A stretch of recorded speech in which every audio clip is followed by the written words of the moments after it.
Hi everyone, हम आपके लिए डेली करंट अफेयर्स लेकर आ रहे हैं। अगर ये वीडियो पसंद आ रहा है तो इस चैनल को सब्सक्राइब करें, इस वीडियो को लाइक करें और अपने दोस्तों में भी शेयर करें ताकि हम और ज्यादा मोटिवेटेड हो सके और आपके लिए बेहतर कंटेंट ला सके। चलिए आज के करंट अफेयर्स को हम शुरू करते हैं। आज का पहला करंट अफेयर्स है, राष्ट्रीय वन्य जीव बोर्ड का गठन किस अधिनियम के तहत किया गया था? इसका सही जवाब हो जाएगा वन्य जीव संरक्षण अधिनियम 1972 के तहत भारत में राष्ट्रीय वन्य जीव बोर्ड का गठन किया गया। चलिए देखते हैं चर्चा में क्यों है। हाल ही में भारतीय प्रधानमंत्री ने गुजरात के गिर राष्ट्रीय उद्यान में राष्ट्रीय वन्यजीव बोर्ड के 7वें बैठक की अध्यक्षता की है। इसका स्थापना वन्यजीव संरक्षण अधिनियम 1972 के तहत एक वैधानिक निकाय के रूप में किया गया और इसका उद्देश्य था कि वन्यजीव और वनों के संरक्षण और विकास को बढ़ावा देना। इसकी संरचना के बारे में जानते हैं। इसमें एक अध्यक्ष और 47 सदस्य होते हैं और अध्यक्ष भारत के प्रधानमंत्री होते हैं।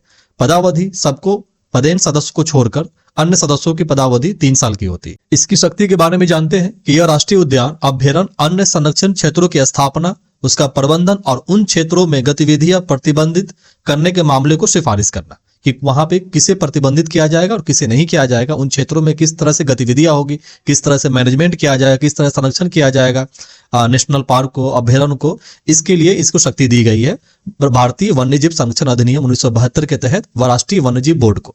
इसका बैठक प्रत्येक बार 1 साल में एक बार होता है। चलिए अगला करंट अफेयर्स देखते हैं। नर वेल वेल की किस श्रेणी में आती है? इसका सही जवाब है टूथेड वॉल, जिसे ओडोंटोसेट्स कहा जाता है। चलिए देखते हैं न्यूज में क्यों है। फ्लोरिडा विश्वविद्यालय कनाडा के मत्स्य और महासागरीय विभाग के अधिकारियों ने एक शोध में पता चला है कि नर वेल समुद्र, जिसे समुद्र का यूनिकॉर्न कहा जाता है, कि व्यवहार के बारे में कई बातें इसे ड्रोन के बारे में मालूम की गई। यह एक मध्यम आकार का ओडोंटोसेट्स या दांतेदार वेल है और ये अन्य सभी दांतेदार वेल से जिसके पास दांत होती है से भिन्न है, क्योंकि इसके मुंह में कोई दांत नहीं होती है। होती भी है तो 1 से 2, वो भी नर को होती है, मादा को कभी दांत नहीं होती। इसका वैज्ञानिक नाम है मोनोडोन मोनोसेरोस, एक दांत और एक सिंग इसका अर्थ होता है। केवल आर्कटिक में पाया जाता है। कनाडा, ग्रीनलैंड, नॉर्वे और रूस के आर्कटिक जल में ये जीवन व्यतीत करता है, वहीं पे पाया जाता है। पूरे दुनिया में कहीं पे है तो सिर्फ आर्कटिक में, इसे याद रखेंगे। नर वेल्स का जो जनसंख्या है वो सिर्फ आर्कटिक में मिलता है। इसका निवास ये स्थल है। यह अधिकांश नर वेल बफिन बे डेविस स्ट्रेस क्षेत्र में समुद्री बर्फ के नीचे लगभग 5 महीने तक ठंडी के मौसम में रहता है। यह भी एक मुख्य बात है, इसे याद रखेंगे। इसका रंग जो है उम्र बढ़ने के साथ साथ इसका रंग बदलता रहता है। जैसे नवजात में नीले भूरे रंग का होता है, उससे बड़ा होता है तो नीले काला हो जाता है, जब उससे बड़ा होता है तो उसका धूसर रंग का हो जाता है, जब बूढ़ा हो जाता है तो लगभग सफेद हो जाता है। तो जैसे जैसे उम्र बढ़ता है इस नरवेल का एज के साथ साथ रंग भी बदलता रहता है। ये खतरा इसके लिए है कि ये तेल और गैस विकास, जलवायु परिवर्तन नरवेल के लिए खतरा पैदा करता है। IUCN में इसे लिस्ट कंसर्न घोषित किया गया, इसे याद रखेंगे। अगला सवाल है, उरुग्वे के नए राष्ट्रपति के रूप में किसने शपथ लिया है? इसका सही जवाब हो जाएगा यमांडू ओरसी नए राष्ट्रपति उरुग्वे के बने। 1 मार्च 2025 को यमांडू ओरसी ने उरुग्वे के राष्ट्रपति के रूप में शपथ लिया है। यह दक्षिणी अमेरिका का दूसरा सबसे छोटा देश है सूरीनाम के बाद। दक्षिणी अमेरिका में सबसे छोटा देश सूरीनाम है, उसके बाद कोई देश है तो ये उरुग्वे है। यहाँ पे देख रहे हैं दक्षिण अमेरिका के दक्षिण में है, दक्षिण पूर्व में पता है ये सूरीनाम। इसके पूर्व में है अटलांटिक ओशियन है, इसके उत्तर में है आपके ब्राजील है और पश्चिम में अर्जेंटीना से सीमा साझा करता है। यहाँ की जलवायु उष्ण शीतोष्ण जलवायु है। सीमाएं ब्राजील उत्तर में, अर्जेंटीना पश्चिम में, समुद्री सीमा अटलांटिक महासागर से लगता है, इसे याद रखेंगे। यहाँ के भूभाग देखते हैं कि यहाँ यह पंपास से प्रभावित है, अतः पंपास समतल मैदान को कहते हैं। दक्षिणी अमेरिका में पंपास समतल मैदान जहाँ पे घास के क्षेत्र ज्यादा होती है उसे कहते हैं। यहाँ की प्रमुख नदियां है रियो डी ला प्लाटा, या जिसे प्राणा नदी भी कहा जाता है, और उरुग्वे नदी। ये 2 नदी प्रमुख है। यहाँ ब्राजीलियन धारा और मालविनास धारा यहाँ प्रभावित होती है, इसे याद रखेंगे। इसकी राजधानी है मोंटेवीडियो, इसकी राजधानी है, और यहाँ की मुद्रा है उरुग्वे पेसो, इसे याद रखेंगे। अगला सवाल है, हाल ही में केंद्र सरकार ने किन 2 कंपनियों को नवरत्न का दर्जा दिया है? इसका सही जवाब हो जाएगा IRCTC और IRFS को भारत के 2 नए नवरत्न कंपनी का दर्जा दी गई है। चर्चा में है कि भारत सरकार ने IRCTC को 25वां, जिसे भारतीय रेलवे खानपान एवं पर्यटन निगम लिमिटेड कहा जाता है, वही IRFC को 26वां, जिसे भारतीय रेल वित्त निगम के रूप में जाना जाता है, को नवरत्न का दर्जा दिया गया। यह दोनों पहले शेड्यूल 1 के मिनी रत्न में शामिल था, अब इसे भारत का नवरत्न कंपनी बना दिया गया है, 26वां और 25वां, इसे याद रखेंगे। नवरत्न दर्जा क्या होता है? नवरत्न केंद्रीय सार्वजनिक क्षेत्र के उद्यमों के लिए एक प्रतिष्ठित वर्गीकरण है, क्लासिफिकेशन है, जो असाधारण वित्तीय, फाइनेंशियली और उसके मैनेजमेंट प्रदर्शन के प्रदर्शित करता है। वही नवरत्न का दर्जा कौन देता है? ये वित्त मंत्रालय के अधीन सार्वजनिक उद्यम विभाग है, ये इसे नवरत्न कंपनी का दर्जा देता है। इसके लिए मापदंड क्या है, कोई भी कंपनी बन सकता है। इसके लिए कौन कौन से मापदंड है, इनकम होना चाहिए, नेटवर्थ पॉजिटिव में होना चाहिए, पिछले 5 वर्षों में 3 वर्षों में उत्कृष्ट या बहुत अच्छा एमयू रेटिंग हासिल करना होगा, शुद्ध लाभ, नेट प्रॉफिट, ग्रोस मूल्य जो भी है वो 60 अंक प्राप्त करना होगा, 60 प्लस अंक प्राप्त करना होगा वित्तीय संकेतों में। और इसके बोर्ड में कम से कम 4 स्वतंत्र निदेशक हो। जिस कंपनी में होगा ये मापदंड, उसे ही नवरत्न दर्जा दी जा सकती है। वो भी कौन देगा, वित्त मंत्रालय के सार्वजनिक उद्यम विभाग डिपार्टमेंट के द्वारा। आईआरसीटी के बारे में जानते हैं। आईआरसीटीसी एक सार्वजनिक क्षेत्र का उद्यम है जो भारतीय रेलवे के लिए टिकट, खान पान और पर्यटन सेवा प्रदान करता है। इसकी स्थापना 1999 में की गई थी और यह मंत्रालय भारत के रेल मंत्रालय के अधीन कार्य करता है। वही आईआरएफएसी ये एक सार्वजनिक क्षेत्र का उपकरण है जो भारतीय रेलवे के विस्तार और उसके आधुनिकीकरण के लिए वित्तीय संसाधनों मतलब पैसा जुटाने के लिए जिम्मेदारी उसका ये काम है। ये पूंजी बाजार, बैंकों से, अन्य वित्तीय संस्थानों से धन जुटाता है ताकि रेलवे को मॉडर्नाइजेशन किया जा सके और इसको और विस्तार किया जा सके। इसकी स्थापना 12 दिसंबर 1986 को की गई थी और यह भी रेल मंत्रालय के अधीन काम करता है। तो इसे याद रखेंगे, इंपोर्टेंट सवाल था। 2 नए कंपनी बन गया नवरत्न, भारतीय रेलवे आईआरसीटीसी और आईआरएफएसी 25वां और 26वां। वही देख लेते हैं महारत्न नवरत्न के बारे में कौन कौन सा कैटेगरी। आप इस वीडियो को पॉज करके या नोट डाउन भी कर सकते हैं। अगला सवाल है 97वें अकादमी पुरस्कार जिसे ऑस्कर पुरस्कार से भी जाना जाता है, सर्वश्रेष्ठ फिल्म का पुरस्कार किसे दिया गया। इसका सही जवाब हो जाएगा अनोरा फिल्म को मिला है 2025 का सर्वश्रेष्ठ फिल्म पुरस्कार ऑस्कर अवार्ड दिया गया। 2025 के 97वें एकेडमी अवार्ड जिसे ऑस्कर अवार्ड के नाम से जाना जाता है, बेस्ट पिक्चर के लिए अनोरा को दिया गया।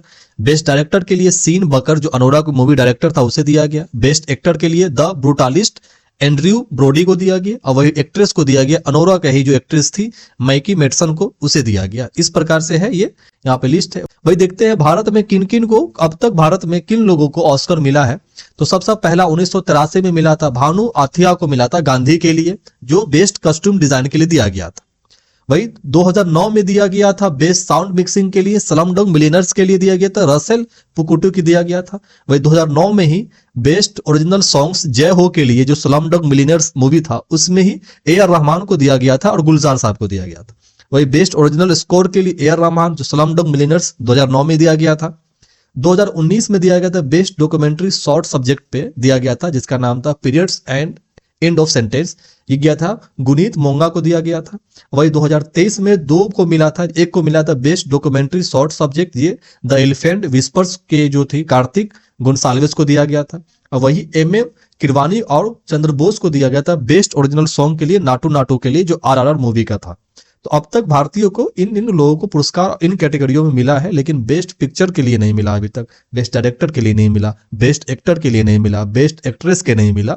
सिर्फ जो साउंड कॉस्ट्यूम डिजाइनिंग साउंड के लिए, बेस्ट ओरिजिनल सॉन्ग के लिए, बेस्ट डॉक्यूमेंट्री शॉर्ट सब्जेक्ट पे दिया गया। बेस्ट मूवी के लिए अब तक नहीं मिला, नॉमिनेशन हुआ है लेकिन मिला नहीं अभी। वही 97वें ऑस्कर पुरस्कार जिसे अकादमी पुरस्कार ऑस्कर जाना जाता है लॉस एंजल्स में आयोजित की गई और सीन बेकर के फिल्म अनोरा को सर्वश्रेष्ठ फिल्म, सर्वश्रेष्ठ निर्देशक, सर्वश्रेष्ठ अभिनेत्री, सर्वश्रेष्ठ मूल पटकथा और सर्वश्रेष्ठ फिल्म संपादक सहित सबसे अधिक 5 ऑस्कर जीता है। ऑस्कर जो है 1929 में से स्थापना की गई थी। यह पुरस्कार वैश्विक फिल्म उद्योग में उत्कृष्टता को मान्यता देने के लिए प्रतिष्ठित वार्षिक सम्मान प्रत्येक साल दिया जाता है। इन्हें academy of motion pictures arts and sciences द्वारा प्रस्तुत किया जाता है जो लगभग 9000 से अधिक सदस्यों के द्वारा एक संगठन के रूप में काम करता है। यह समारोह फरवरी के अंत या मार्च के शुरू में आयोजित की जाती है प्रत्येक साल, और प्रत्येक साल ये बेस्ट मूवी या बेस्ट अदर कैटेगरी के लिए दिया जाता है ऑस्कर। अगला सवाल है भारत में प्रोजेक्ट डॉल्फिन कब लॉन्च किया गया था। इसका सही जवाब हो जाएगा इसे 2020 में लॉन्च किया गया था प्रोजेक्ट डॉल्फिन। चलिए देखते हैं न्यूज में क्यों है। प्रोजेक्ट डॉल्फिन जिसे 2020 में लॉन्च किया गया था, इसके तहत एक व्यापक सर्वेक्षण में 8 भारतीय राज्यों में 6327 गंगा डॉल्फिन का अनुमान लगाया गया। यह सर्वेक्षण भारत के नदी डॉल्फिन की पहली सुव्यवस्थित जनसंख्या का अनुमान प्रदान करने पर इस सर्वेक्षण किया गया है। सर्वेक्षण किसके द्वारा किया गया था। यह पर्यावरण, वन और जलवायु परिवर्तन मंत्रालय द्वारा प्रोजेक्ट डॉल्फिन के तहत किया गया था और इसमें भारतीय वन्यजीव संस्थान और विभिन्न राज्य के वन विभाग के द्वारा सहयोग भी किया गया। इस सर्वेक्षण कवर किया गया था 8 राज्यों के कुल 28 नदियों कवर किया गया था जिसकी लंबाई 8507 किलोमीटर है और प्रमुख नदी घाटियां थी इसमें गंगा, ब्रह्मपुत्र और सिंधु नदी।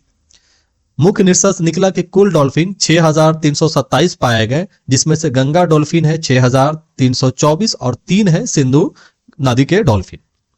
गंगा डॉल्फिन एक मीठे पानी की नदी के डॉल्फिन है। दुनिया के कुछ नदी डॉल्फिन में से पाए जाते हैं। सतह पर आते समय ध्वनि के कारण इसे सुसु कहा जाता है। इसे याद रखेंगे, जब सतह पे आता है तो इसका आवाज जो निकालता है उसका इसको सुसु बोला जाता है। इसकी विशेषता जानते हैं, ये मछली खाने पर निर्भर रहते हैं। ये नदी चैनल के विपरीत धारा के प्रणाली को पसंद करता है, मतलब जिस तरह नदी प्रवाह करता है उसके विपरीत ये तैरना पसंद करता है। सांस लेने के लिए हर 30 से 120 सेकेंड के सतह पर आता है, क्योंकि डॉल्फिन जो है गंगा डॉल्फिन पानी के नीचे जीवित नहीं रह सकता है, इसीलिए हर 30 से 120 सेकेंड मतलब 2 मिनट में वो ऊपर आता है पानी से ऊपर सांस लेने के लिए।